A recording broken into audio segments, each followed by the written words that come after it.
Hello दोस्तों, मैं Madhav sir. आज मैं आपको सीबीटी 2 के बारे में कुछ जानकारी देने आया हूं। यह जानकारी आपके लिए मेरे ख्याल से बेनिफिशियल होगा।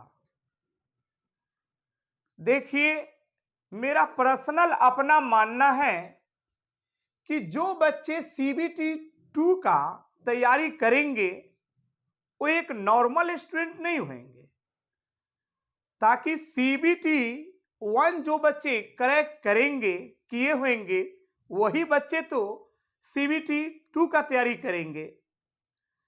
और जो बच्चे सीबीटी 1 को क्रैक किए हैं उस बच्चे के पास बहुत सारा टॉपिक का यानी लगभग हर विषय का नॉलेज है, तभी तो वो बच्चे सीबीटी 1 क्रैक किए हैं। यानी आपको ज्यादा घबराने की जरूरत नहीं है, आप ऑलरेडी तैयार हैं, यानी ऑलरेडी आप तेज हैं।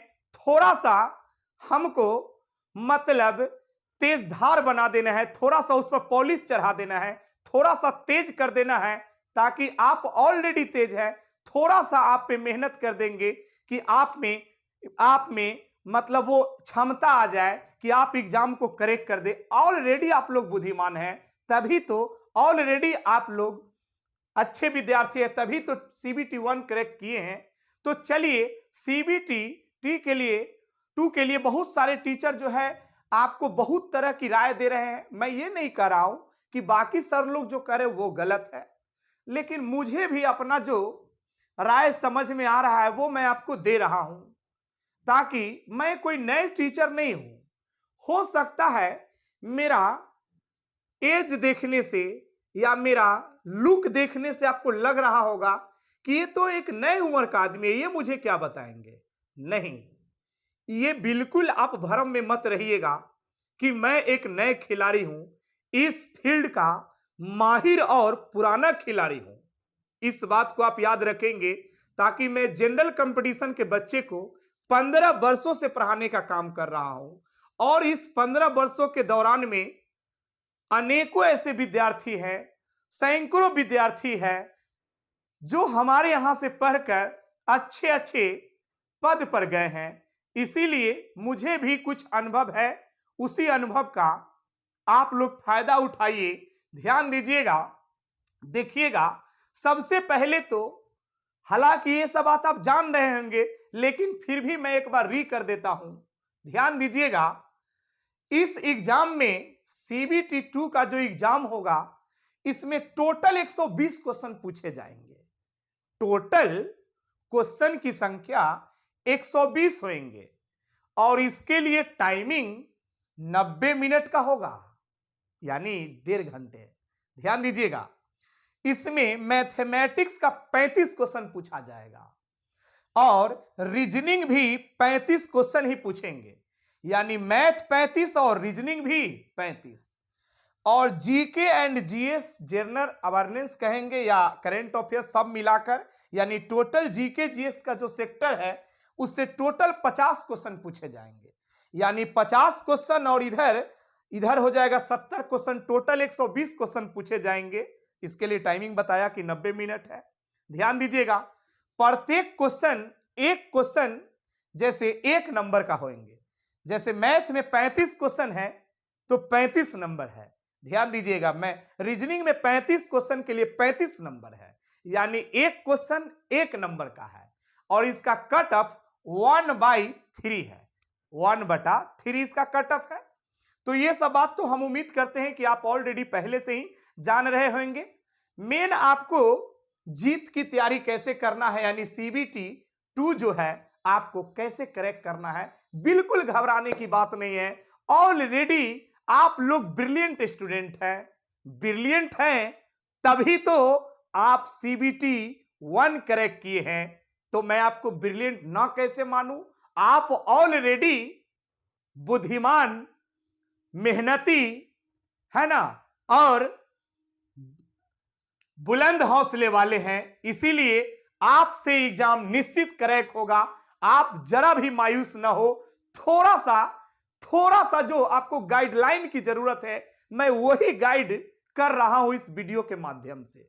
ध्यान दीजिएगा, देखिएगा, सीबीटी 2 है तो स्वाभाविक बात है, सीधा बात है कि सीबीटी जो 1 है उससे इसका क्वेश्चन का स्टैंडर्ड थोड़ा सा हाई होगा।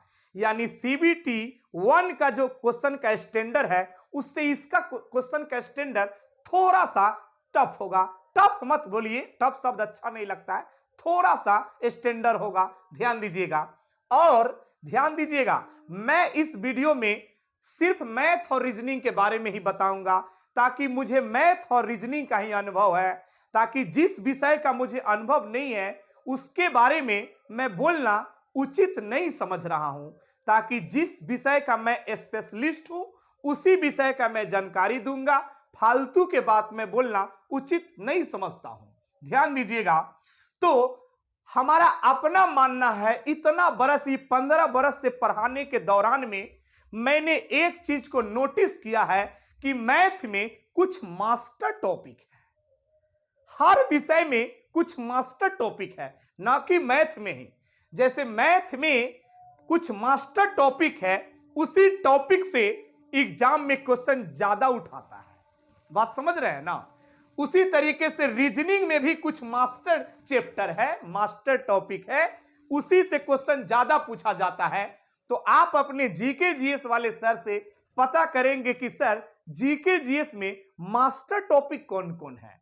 उसी तरीके से रीजनिंग में तो हम खुद बता देंगे, मैथ में तो हम खुद बता देंगे। उसी तरीके से हर विषय का मास्टर टॉपिक पर पकड़ बनाइए। हालांकि पढ़ना तो सब चीज है, लेकिन मैं ये नहीं कह रहा हूं कि सिर्फ इतना ही टॉपिक पढ़ना है। जैसे हम बता रहे हैं कि नंबर सिस्टम से ज्यादा क्वेश्चन आएंगे आपके एग्जाम में, मैं एक गारंटी देता हूं। अगर मेरे गारंटी पर 1% भी शक है तो आप एग्जाम से जब लौटेंगे तो फिर आप मुझे कमेंट करके बताना कि माधव सर आपका ये जो गारंटी था ना ये बिल्कुल गलत है, ताकि आपने जो बात लिखाया, मतलब जो चैप्टर का नाम बताया उससे क्वेश्चन नहीं आया। मैं 100% गारंटी देता हूं कि इसी से टॉपिक से आपका क्वेश्चन ज्यादा आएगा। देखिए इसके अलावा भी आएंगे, ऐसा नहीं कि नहीं आएंगे, ऐसा नहीं कि मात्र 9 गो चैप्टर है इसी से क्वेश्चन आएगा, इसके अलावा भी आएगा। लेकिन इस टॉपिक पर विशेष फोकस करना है आप लोगों को, नंबर सिस्टम पर खूब रिवीजन करना है। ध्यान दीजिएगा, टाइम एंड वर्क को खूब रिवीजन करना है, परसेंटेज को, प्रॉफिट एंड लॉस को, एसआई को यानी साधारण ब्याज को, चक्रवृद्धि ब्याज को, मेंसुरेशन है, त्रिकोणमिति है, अलजेब्रा है, यानी ये सब जो टॉपिक है 8, 9, 10 ऐसा टॉपिक है, इससे क्वेश्चन सबसे ज्यादा पूछे जाते हैं एग्जाम में। पढ़ना है हर टॉपिक को, लेकिन इस पर विशेष ध्यान रखना है, इस पर खूब रिवीजन करना है, ताकि इससे क्वेश्चन की संख्या क्वेश्चन पेपर में ज्यादा डालता है। बात समझ रहे हैं ना? उसी तरीके से रीजनिंग में इधर कोडिंग डिकोडिंग है, ऐसा कोई एग्जाम नहीं है जिसमें कोडिंग डिकोडिंग से क्वेश्चन नहीं पूछे जाते हैं। अगर आपको चेक करना है ना, तब पहले जो सीबीटी 2 का एग्जाम हुआ है उसका क्वेश्चन बैंक उलट के देखिएगा, हर सेट में इसी से क्वेश्चन लगभग बार डाला है, बाकी टॉपिक से कम डालता है। बात समझ रहे? डालता है, कम डालता है। ध्यान दीजिएगा, तो हम रीजनिंग का चर्चा कर रहे थे। जैसे अल्फाबेट हो गया, इसे निश्चित क्वेश्चन आएंगे आपके एग्जाम में। ब्लड रिलेशन हो गया, इसे निश्चित आएगा। ध्यान दीजिएगा, मैट्रिक्स हो गया, डाइस हो गए, नंबर सीरीज हो गया, डायरेक्शन एंड डिस्टेंस हो गए, सेलोलिज्म हो गए यानी क्लासिफिकेशन हो गया, एनालॉजी हो गया, क्लॉक हो गया, कैलेंडर हो गया। ये सब मास्टर चैप्टर है रीजनिंग के लिए, और ये सब मास्टर चैप्टर है मैथमेटिक्स के लिए। ध्यान दीजिएगा, यानी आपका ये 35 और 35 70 नंबर की मैं बात बता रहा हूं। इस टॉपिक पर आप विशेष ध्यान देंगे। एक बात मैं और बताना चाहता हूं, अभी आपके एग्जाम का लगभग 60 से 65 दिन बचा है। 60 से 65 दिन अपने आप को झोंक दीजिए पढ़ाई के पीछे। जानते हैं, आप रोज प्रत्येक दिन 8 घंटा अभी से लग जाइए पढ़ाई के पीछे, रोज 8 घंटा टाइम दीजिए। कोचिंग ट्यूशन के अलावा 8 घंटा जी तोड़ पढ़ाई कीजिए। 8 घंटा बहुत नॉर्मल है भाई, बस मतलब 4-4 घंटा का 2 शिफ्ट लगा लीजिए, यानी 2-2 3-3 घंटा का 2-3 बार बैठ जाइए पढ़ने के लिए। एक बार 2-3 घंटा सुबह में बैठ जाइए, एक बार 2-3 घंटा शाम में बैठ जाइए, है ना, 1-2 घंटा और कभी बैठ जाइए। कोई बहुत बड़ा शिफ्ट नहीं है, बहुत नॉर्मल है, आप करके तो देखें। और ज्यादा दिन हम कहां बता रहे हैं, मात्र 60 दिन अपने आप को झोंक दे, आपका कैरियर बन जाएगा, आपका जिंदगी बन जाएगा। मैं आपको बताता हूं, आप इस टॉपिक पर ध्यान देंगे विशेष, बार बार इस पर हम फोकस कर रहे हैं, ये सब टॉपिक पर आप बार बार फोकस करेंगे, इस पर खूब फोकस करेंगे। और एक बात और भूल रहे थे जो मैं आपको याद दिला देता हूं, ये सब टॉपिक पर तो ध्यान दे ही, लेकिन इस टॉपिक को पढ़ना कहां से जानते हैं? जैसे ऐसा नहीं कि कोई किताब खरीद के पढ़िए, जैसे इसका बुक मार्केट में अब आ गए होंगे, ध्यान दीजिएगा, CBT 2 के लिए बुक मार्केट में आ गया होगा, ध्यान दीजिएगा, क्वेश्चन बैंक आ गया होगा, है ना, प्रीवियस क्वेश्चन सब आ गया होगा, जो एग्जाम में अब तक पूछा है, CBT 2 के एग्जाम में अब तक जो भी क्वेश्चन पूछा हुआ है आज तक में, उसका आजकल किताब जो आता है ना, टॉपिक वाइज आता है। जैसे जो सेट भी बिकता है मार्केट में, जो बुक भी आया होगा, उसमें नंबर सिस्टम का आज तक जितना क्वेश्चन पूछा है एक चैप्टर बना के डाला होगा। जैसे उस किताब में टाइम एंड वर्क का आज तक जितना क्वेश्चन पूछा है उसको डाला होगा।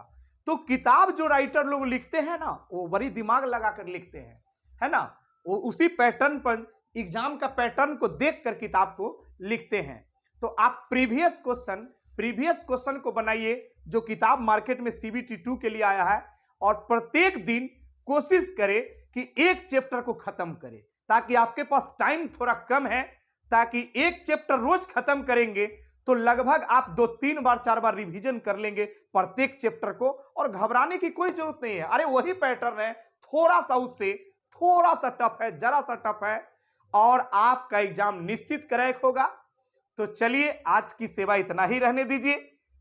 हम उम्मीद करते हैं कि आप लोग मेरे बात को अमल करेंगे और इस पर काम करेंगे। अमल कीजिए और काम कीजिए, मेरा आशीर्वाद है आपके साथ। आप लोग निश्चित करेक्ट करेंगे CBT 2 भी, ठीक है? तो